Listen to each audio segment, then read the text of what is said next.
Hello mga kafilingon vlogger na to diha, magpainom day kog vitamin sa baka, royal og bisaya nga itlog.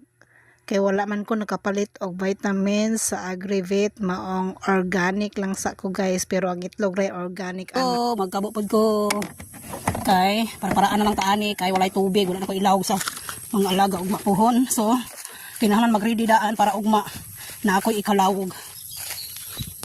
Diyo kay magkabuan guys oy. Kani nga vitamins no royal og itlog kay effective man daw di siya. So organic itlog, pero ang royal dili siya organic.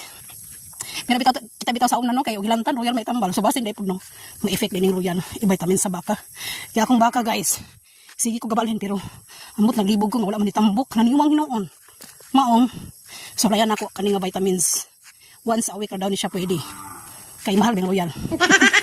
So nara ang baka nga akong paimnon og royal guys. So layan ako mainom mo ni siya ani.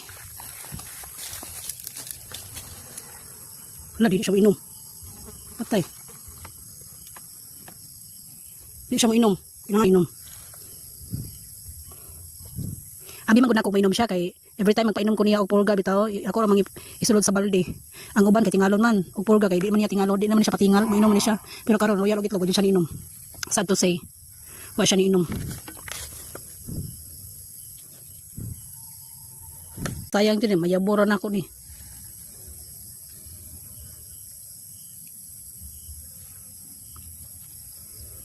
Sagulan ka na kong tubig, no? Sagulan akong tubig. Niinam siya guys, sagulan ako og tubig ang royal. So layo di siya sa UTI kaya mainom soft drinks. Thank you Lord, inom ra jud siya. Baba. Kusang gidalan og tubig. Kurot siya niya og inom guys. Unsa ka ni siya oy?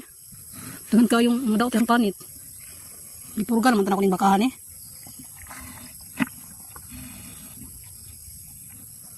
Thank you Lord, inom siya. Nahurot niya ang royal og itlog. Thank you ba?